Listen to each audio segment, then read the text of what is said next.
하나님 감사합니다. 오늘도 복된 날 주시고 새로운 하루를 허락하시니 감사드리며 예수님의 이름으로 기도드립니다. 아멘. 301장 찬양하시겠습니다.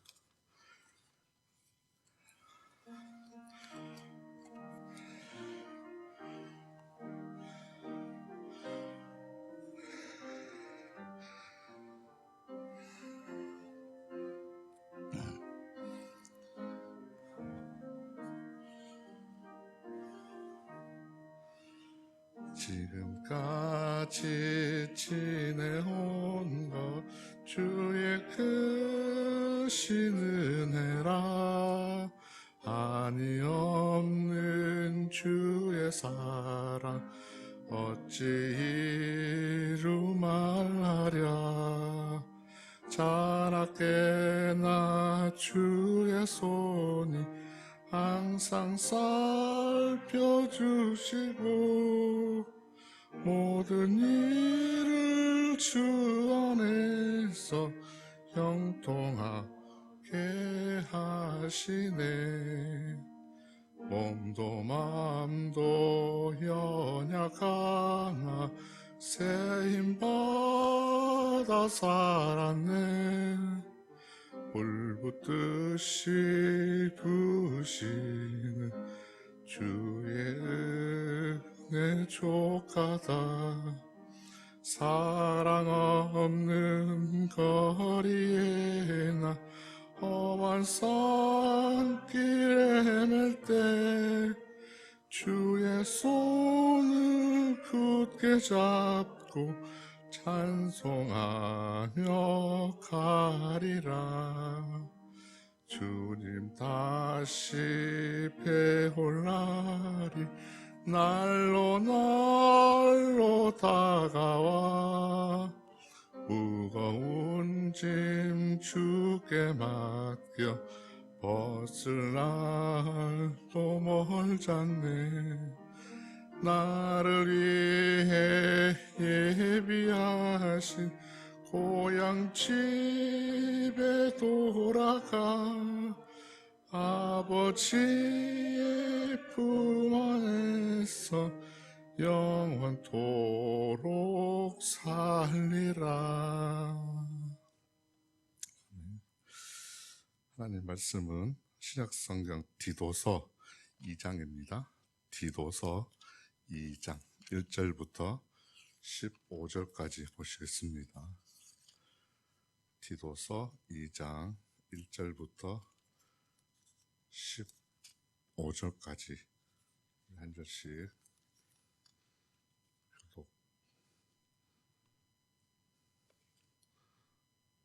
교독하시겠습니다. 1절부터 15절까지입니다. 오직 너는 바른 교훈에 합당한 것을 말하며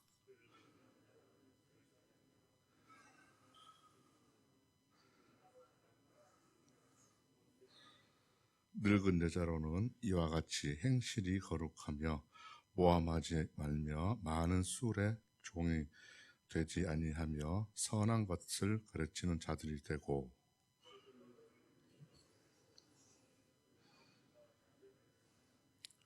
신중하며 순전하며 집안일을 하며 선하며 자기 남편에게 복종하게 하라. 이는 하나님의 말씀이 비방을 받지 않게 하려 함이라.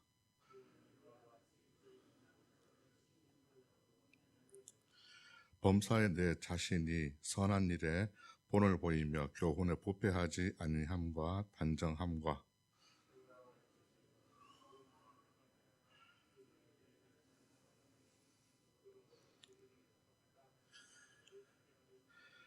종들은 자기 상전들에게 범사에 순종하여 기쁘게 하고 거슬러 말하지 말며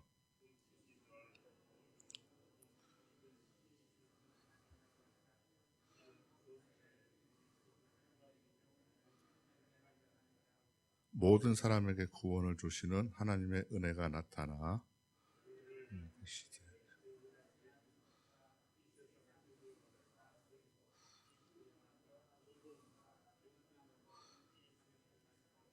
복스러운 소망과 우리의 크신 하나님 구주 예수 그리스도의 영광이 나타나심을 기다리게 하셨으니 이스라엘 자신을 주심을 모두 우리를 깨끗하게 하시니라. 너는 이것을 말하고 권면하며 모든 권위로 책망하여 누구에게서든지 업신여김을 받지 말라. 아멘. 신약에 보면은요, 목회자에게 아주 유용한 편지가 몇 권이 있습니다. 그것을 우리가 이제 목회서신이라고 하는데, 디모데 전후서하고 디도서를 목회서신이라고 하죠. 이 편지는 이제 교회를 이끌어 가는데 필요한 지침서 같은 이제 중요한 그런 이제 편지 내용입니다. 교회 안에 보면은 목회자가 목회 직분을 잘 감당하고 바르게 수행하는데 표준이 되는 이 지침들을 편지에 담고 있죠. 오늘 디도서는 바울이 이제 로마 감옥에서 잠시 이제 석방될 때가 있었습니다.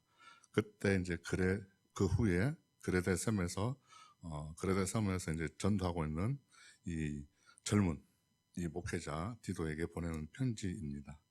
오늘 우리가 2장을 읽었는데요. 2장은 이런 내용이죠. 우리가 교회 안에 보면은 다양한 이 종류의 각층의 사람들이 있습니다. 그 많은 사람들을 어떻게 대할 것인가에 대한 지침서입니다. 그 사람들에게 이제 교훈의 말을 전하는데요.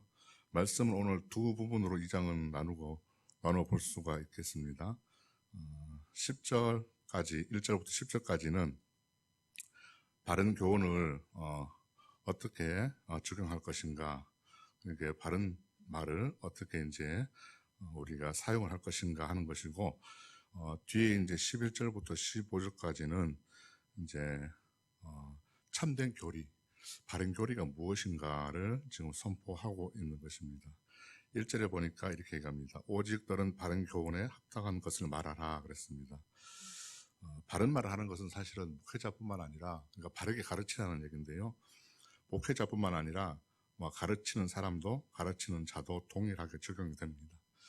지금으로 말하면 교사 안에 이제 주일학교 교사나 교회학교 교사나 또 목회자들도 해당이 되겠죠, 당연히. 그래서 이제 바르게 성도들을 양육하고 가르쳐야 될 사람들에게 이야기합니다.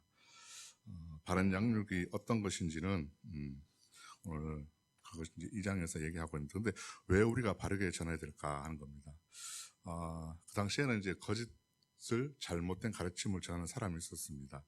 그런 가르침을 전하는 사람들한테 이제 성도들을 보호하기 위해서입니다. 그리고 또 진리를 왜곡시켜서 가르침을 잘못 전하면은 잘못된 신앙을 가지고 잘못된 삶을 살아갈 수 있습니다. 잘못된 가치관을 가지고.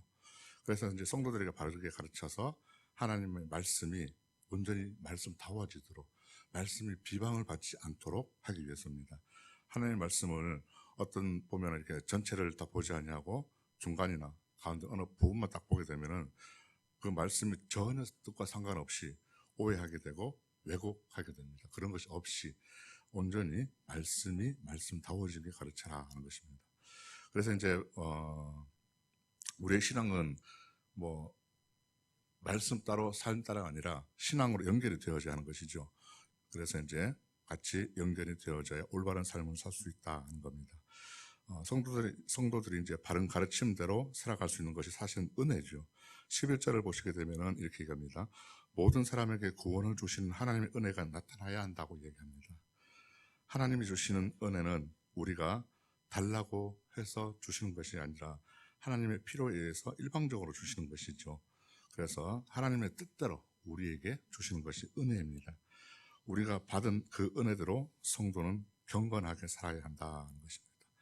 또 11절부터 15절까지는 올바른 교리를 잠깐 살펴보면 11절에 이렇게 얘기합니다. 모든 사람에게 구원을 주시는 하나님이라고 했습니다. 하나님은 모든 사람에게 구원을 베푸시고, 또 14절에 보니까 그가 우리를 대신해서 자신을 주심으로 모든 불법에서 우리를 속량하셨다 얘기합니다. 바로 구원을 얘기하고 있습니다. 그렇다면은 우리 구원, 다시 오실 주님을 성도는 우리가 어떻게 기다려야 할까 하는 겁니다. 바로 이제 주님이 다시 오신다는 것, 재림이죠. 종말론적 신앙은 이 신약 성경에 처음부터 끝까지 이제 전반적으로 나타나는 주제가 바로 이 주제입니다. 예수님께서 십자가의 죽음과 부활을 통해서 구원을 이루셨습니다. 구원은 예수님의 재림을 통해서 완성이 되는 것이죠. 그때까지 우리는 성도로서, 주님의 자녀로서, 신부로서, 우리는 하나님의 자녀로서 주님의 신부로서 어떻게 살아야 될까? 바울은 한마디로 경건하게 살아야 된다 얘기합니다. 그래서 성도는 하나님의 은혜로 사는 사람이기 때문에 우리의 삶에 주님의 영광이 나타나는 삶을 살아야 된다는 것을 말하고 있습니다. 우리가 이 시간 주님의 재림을 준비하면서 다시 오실 주님을 기다리면서 그렇게 준비하는 삶을 살아야 된다는 겁니다. 주님의 재림의 소망은 성도들에게는 위로와 희망이 되는 것이죠. 살아갈 힘이 되는 것이고, 또 이 소망은 13절에 보면은 이렇게 얘기합니다. 복스러운 소망이다 이렇게 얘기합니다. 복스러운 소망, 바로 주님이 다시 오실 그 소식은 복스러운 소망, 이것이 우리에겐 은혜라는 겁니다. 우리에게 소망이 없는 삶과 소망 있는 삶은 천지 차이죠. 이 땅에 살아가면서 힘들고 어렵지라도 우리는 오늘을 살아갈 수 있는 이유가 바로 이 복스러운 소망 때문인 줄로 믿습니다. 그래서 이 복된 소망, 천국의 영원한 소망을 가지고 우리가 주님 오실 때까지 열심히 살아가는 그런 하루가 될 수 있기를 소망합니다. 기도하겠습니다. 하나님 감사합니다. 모든 사람에게 값없이 주시는 은혜를 저에게도 주셔서 감사합니다. 그 은혜가 저의 삶에 헛되지 않게 하여 주옵소서. 오늘도 우리는 주님을 기다리며 살아갑니다. 주님의 신부다운, 주님의 자녀다운 삶으로 오실 주님, 복스러운 소망의 기대를 가지고 살아가게 하여 주옵소서. 예수님의 이름으로 기도드립니다. 아멘. 하늘에 계신 우리 아버지, 아버지의 이름을 거룩하게 하시며 아버지의 나라가 오게 하시며 아버지의 뜻이 하늘에서와 같이 땅에서도 이루어지게 하소서. 오늘 우리에게 일용할 양식을 주시고 우리가 우리에게 잘못한 사람을 용서하여 준 것 같이 우리 죄를 용서하여 주시고 우리를 시험에 빠지지 않게 하시고 악에서 구하소서. 나라와 권능과 영광이 영원히 아버지의 것입니다. 아멘. 우리 시간 기도하실 때 나라 민족을 위해서 기도해 주시고 세계 이웃 나라들을 위해서 우리 기도해 주시고요. 또 선교지에 있는 성사님들을 위해서 기도해 주시고 교회를 위해서 이제 새로운 달이 시작이 되었습니다. 이제 조금 더 자유로워졌다 하는데 그래도 이제 우리에게 조심할 수 있도록, 그리고 또 더 이상 이제 좀 코로나가 번지지 않도록 잠잠해질 수 있도록 기도해 주시고요. 교회 6월달 들어서 이제 우리 행사 계획하고 있는 것들, 또 모든 것들이 잘 될 수 있도록 오늘 한 달을 위해서 기도해 주시고, 또 담임 목사님 건강, 또 회복을 위해서 기도해 주시고, 교회 안에 또 치료 중이신 분들, 또 암투병 중이신 분들, 또 교회 학교를 위해서 기도해 주시고, 각자 기도 제목을 따라서 기도하실 때 이 시간 우리 주님 한번 찾고 기도하시겠습니다. 주여!